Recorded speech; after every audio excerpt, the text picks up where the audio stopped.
The Secrets of Star Trek is brought to you by the Star Quest Production Network and is made possible by our many generous patrons. If you'd like to support the podcast, please visit sqpn.com/give.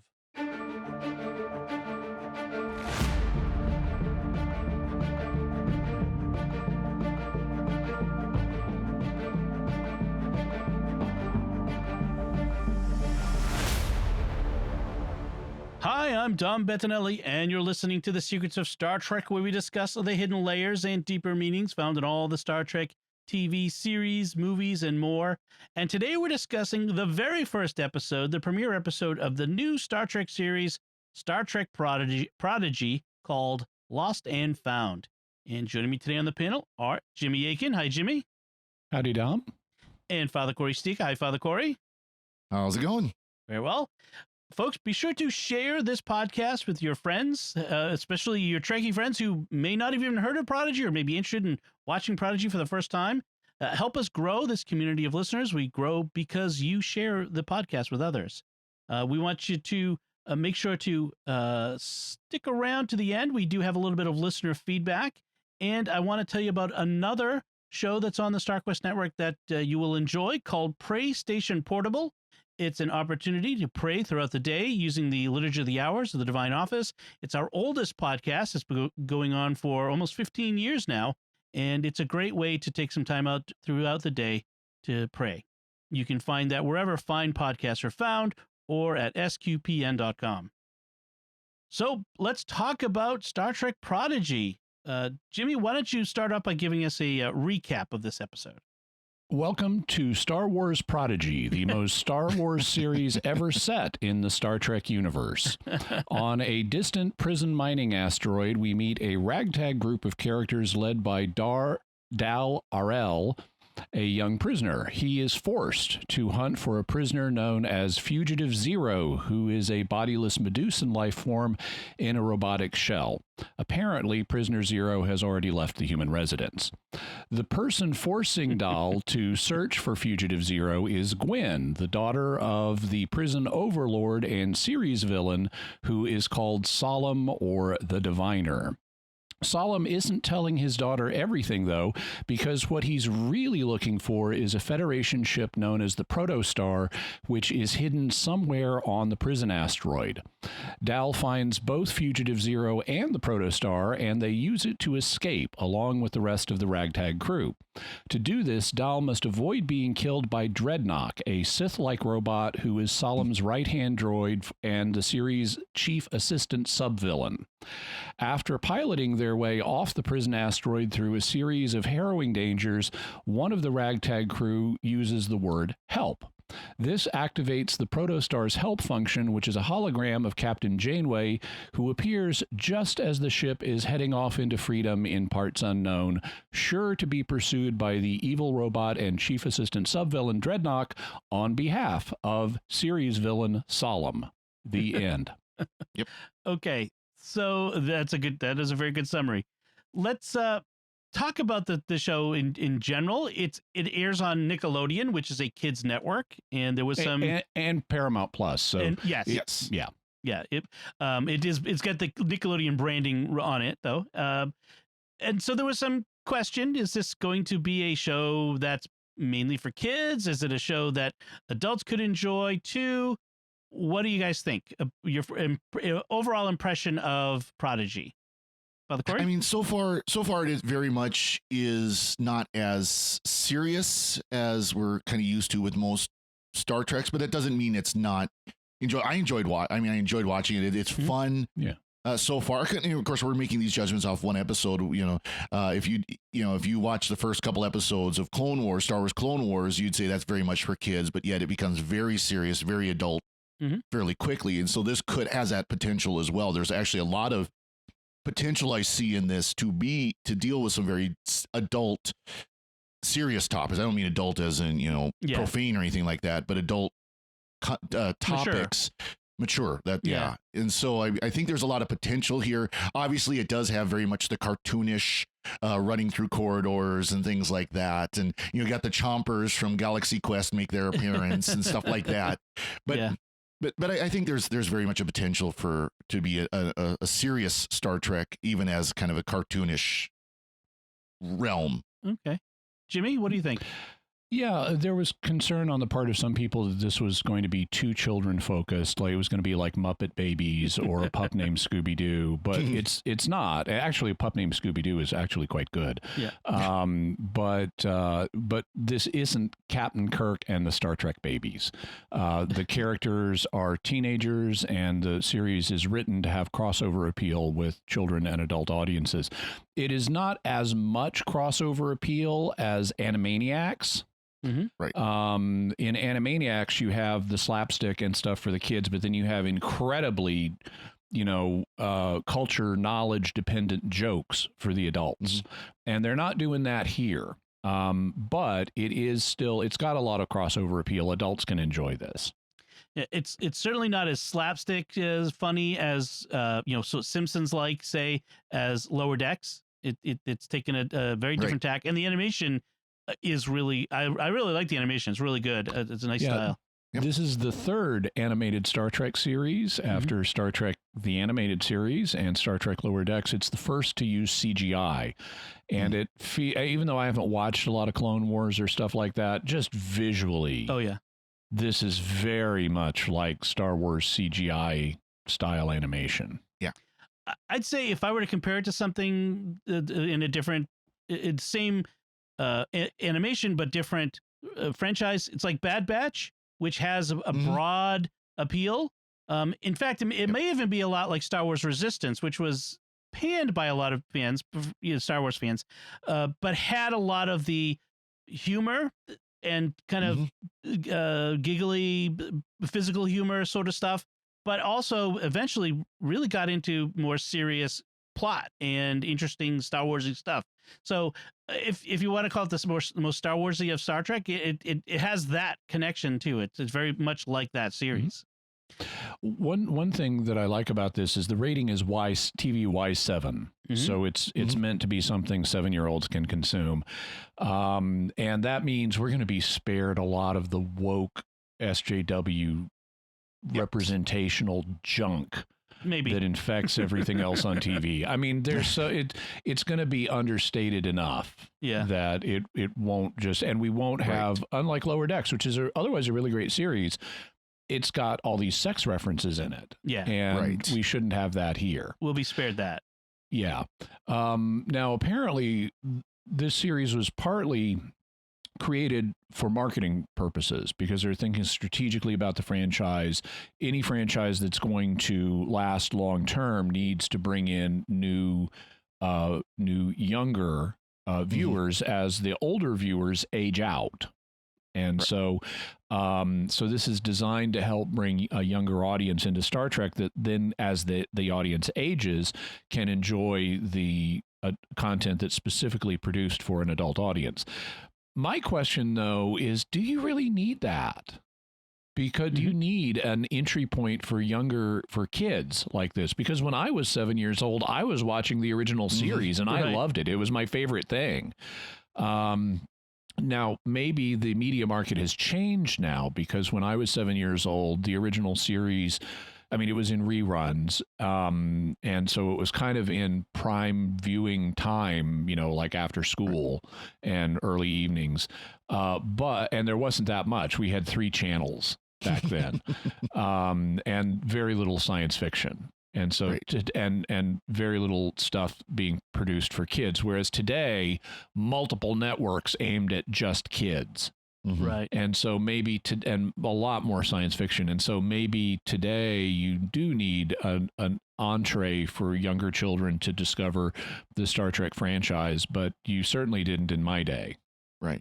They are very much hyper focused now on demographics, and that trying to produce things for different demographics, whether it's age or gender or race or whatever it might be, whatever the demographic might be. And so I can see them saying, yes, we need something for this demographic, and whether or not they would phrase it as so we can market the Star Trek universe to them, or just so we can reach that demographic and get more people watching our shows, which means more money for advertisers and so on. I wonder, though, Oh, sorry. I wonder because the other big franchises out there don't do this. There isn't a Star Wars equivalent of this. I mean, I mentioned Resistance. It did not do well until they really tried to shift the tone. Or Marvel, they really don't do it either.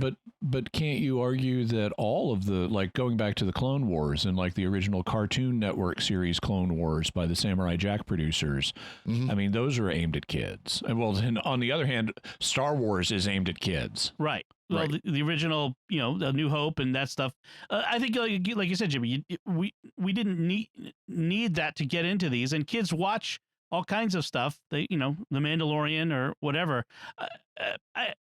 I'm not a TV executive. Frankly, I think they if you threw a dart at a dartboard, you'd probably be just as effective at predicting what people want as these guys highly paid to do so. So, in any case, we get to have this series, which is fine, that they decided to do it. And I like that we're getting a variety of things from Star Trek. It's not just a Starfleet crew on a ship anymore. I mean, it's they're exploring the universe of Star Trek that we can get more things in it. So that's kind of interesting. Yeah, they're definitely a different way to tell Star Trek stories, and so I think that's good in its own. And again, it's as it goes forward, as we look at what this series does, and there's a lot of potential here because we know this is in the middle of the Delta Quadrant. So if it's in the middle of the Delta Quadrant, in the Delta, not literal middle. Yeah. Okay. Because we've got an awful lot of Alpha Quadrant species in this episode for it to be that distant. Well, we know it's the Delta Quadrant because the Kazons show up, and they're. And they've stated that it is Delta Quadrant, but again, how far in we don't know. So that's going to come out as we go. A big important question here is, when does this take place? How long after Voyager get back, and how did 2383? They've said that in the production materials. Okay, so it's shortly after shortly after I think. Well, Lower Decks Star Trek Nemesis. It's 2 years Lower after. Decks is about the same time. Well, so it's 2 years after the second season of Lower Decks, 2 years before the uprising on Mars that we have in Picard, 16 years before the main events of Picard, 8 years after Voyager returned to the Alpha Quadrant. I answered my own question. Well, it's interesting too because they make it sound like the ship has been there for a long time, right? Like this because part of the diviner or Solon says, I've been searching for the ship for years. And that's why he started this whole mining process, was to find it. And so they make it sound like it's been there for decades. How does Janeway get on board the Janeway hologram? And you could headcanon it that before she was captain of Voyager, she was involved in training simulations or something like that. But then I'm thinking it all happens in that 8 years after they get back from Voyager. Voyager is such a successful mission, they decide to make hologram versions of the crew to sub in other emergency situations. They put it on a prototype starship to see how it works. Something goes wrong and the ship gets lost. Right. Well, and then there's references in offline media like IMDb to Captain Chakotay being involved. We know Robert Beltran is involved in this and that he is captain. So that had to be after. That's true. Voyager. That's true. Yeah, it is interesting. I mean, I wonder how. Yeah, if not enough attention was paid in the development of it to when and that sort of thing, and kind of fit it in to the continuity. You're being kind of harsh there. I'd give him a chance to explain first. No, that's what I'm saying. Is did they spend time trying to fit it in the continuity? And I mean, even I'm sure they did. Yeah, this 2383 reference may, in fact, end up being changed at some point and having it be later. Because, like you said, I mean, Solomon says he's been looking for this thing for a long time, and maybe a couple of years is a long time for him. But it's interesting. He could be an Ocampan.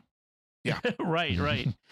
Well, we did find out, or we're told, that he and his daughter Gwyn are the last of their species. Yep. Which is interesting. As supposedly, and that's one of my questions, is this going to, because you've got the question with Gwyn where she's basically kidnapped onto the protostar. Yep.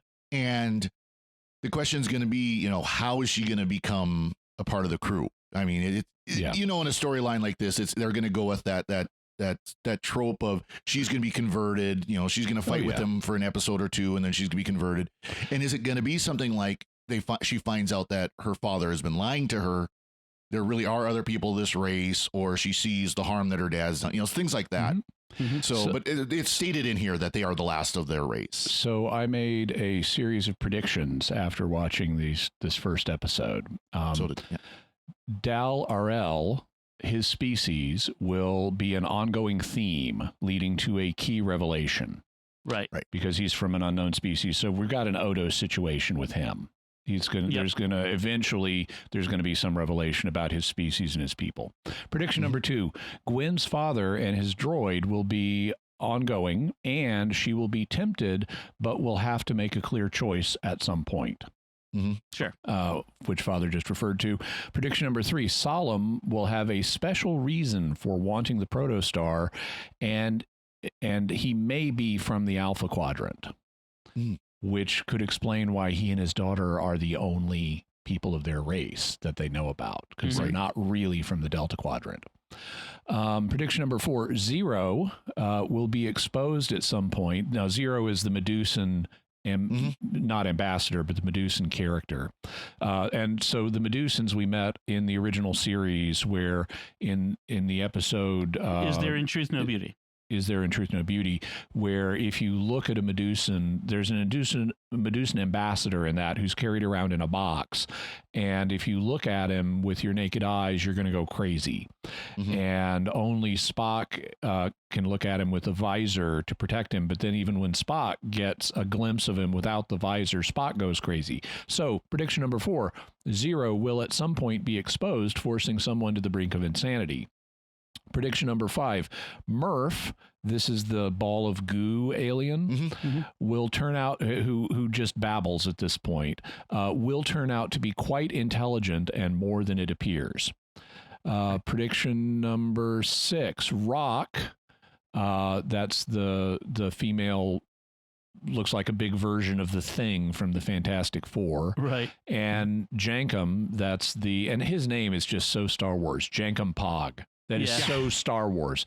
He's the pig-like Tellarite. Both of them are going to have notable backstories. Another prediction, the Protostar will have a notable backstory. How did it get here? Blah, blah, blah. And then last prediction, some member of the crew will have to choose between continuing to travel and apparently having a chance to go home. Right. Because that's the thing. They've all been taken from their homes. They're all, separated from their people, their families. And I kind of same thing, Jimmy. Jimmy had on some kind of the same predictions I have. By the way, Murph is D. Bradley Baker is voicing him. The slug is D. Bradley Baker, which lends credence to your prediction, by the way, because he's going to have some lines in order to be. Yeah, and for those who don't know or don't remember, D. Bradley Baker was the voice of the clones in both Clone War and Bad Batch. Yeah. He's a very, very well known, very prolific voice actor. Yeah, and you wouldn't hire him to just be going.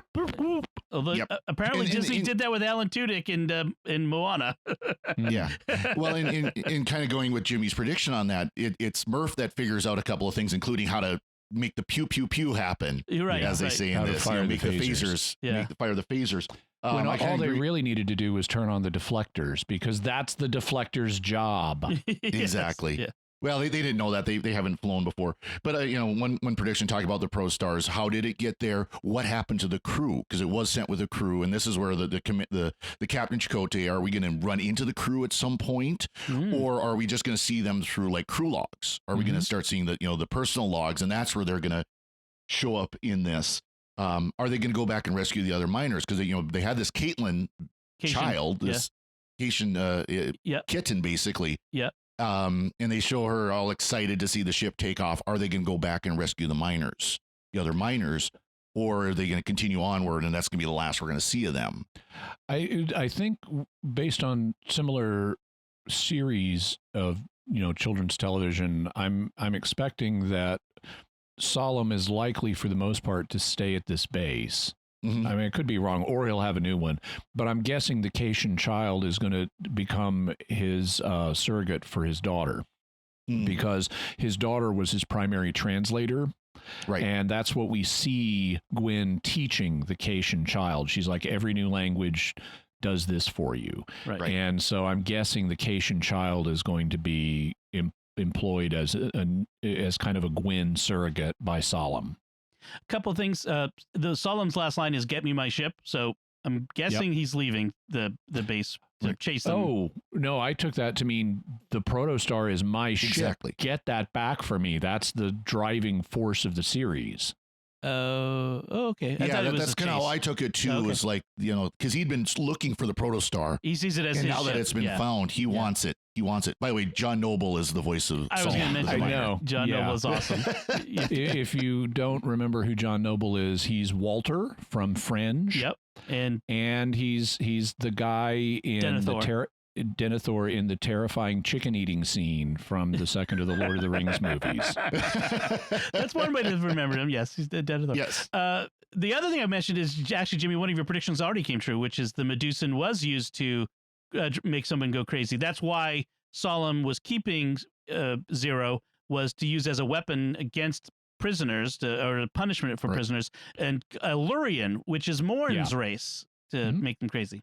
So. Yeah, but my prediction, I should refine it, is more one of the ragtag crew or some new ally we meet is going to get pushed to the brink of insanity by having to view Zero without a visor.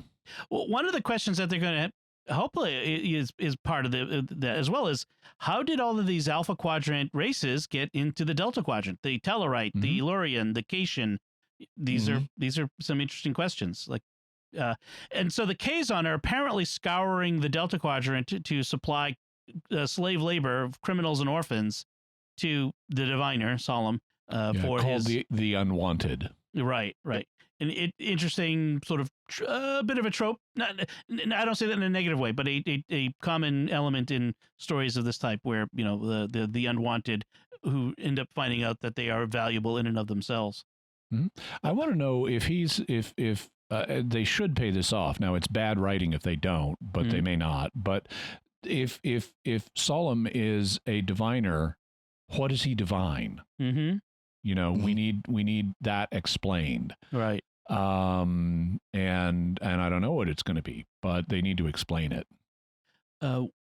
I did like we open with a big set piece chase escape scene with the doll being chased, through the prison. It reminded me a lot of the young Kirk chase in the 2009 J.J. Abrams Star Trek, which was helped by the music, because the music is done by Michael Giacchino, who has done all of the movie music, which is a lot of fun. I was not a fan of the Kirk chase scene in The Kid. In that, yeah. Well, it also, this is in Iowa. Since when did the Grand Canyon show up in Iowa? Yeah. In the great earthquake of 2258. As he's driving a early 70s Corvette, which by that time would have been 300, 400 years old. And there's no railing and no safety devices, and this doesn't make any sense. No, it doesn't. Yeah. It's J.J. Abrams, so it doesn't have to make sense, apparently. This was a little more effective of a prisoner escape chase, let's just put it that way. And I'll accept doesn't make a lot of sense in a children's show, but movie for adults, not so much. Right. And there, like you said, there's a lot of running, being chased by things in this one, which is kids action scene. Another reference I wanted to mention was they're in the Window of Dreams star cluster. That's where this prison planetoid is. That was mentioned in Voyager's episode Body and Soul as a distant place I want to show you. Of unusual beauty, which is so that's where we get the reference here as well. So that's being mined from Voyager. They introduce a mineral that is not dilithium, but is apparently very valuable. It's called Chimerium. And I want to know what Chimerium is used for, because it's apparently very valuable. Lightsabers. Right. I'm just kidding. Well, it sounds like Kyber crystals, like Chimerium crystals. So it's interesting. I mean, if it's chimerism and chimeras is a word in our language. So a chimera was a monster from Greek mythology that was held to have characteristics of different animals, like an eagle and lion and things like that. And it's now thought to have perhaps been based on the discovery of bones of Triceratops or Protoceratops, some of the ceratopsian dinosaurs. But it's come to more broadly these days. Chimerism is where you have an organism that is made of cells from different organisms. Right. And so a chimera, something's chimerical if it is illusory or mixed in some way or tricky in some way. And so that may play a role in why Chimerium is named that. Right. It'll be interesting to follow that up. The only other thing I kind of like the design of the Scorpion guard bots, which are, these watchers. The watchers. Yeah, that's something I wanted to comment on. We have almost never seen. That's one of the most distinctive things about the Star Trek universe that distinguishes it from the Star Trek universe is the absence of robots. Right. We have virtually no robots in the Star Trek universe up to this point. Data is like the lone, Data and his android family is like the lone exception to that. Yeah. But here we have Dreadnought, whose name is obviously based on the word dreadnought for some reason, just because it's got dread in it, and a harsh K sound at the end. And then we've got all these watcher droids, and it's just seeing all these droids running all over the place immediately is one of the things that conjures Star Wars.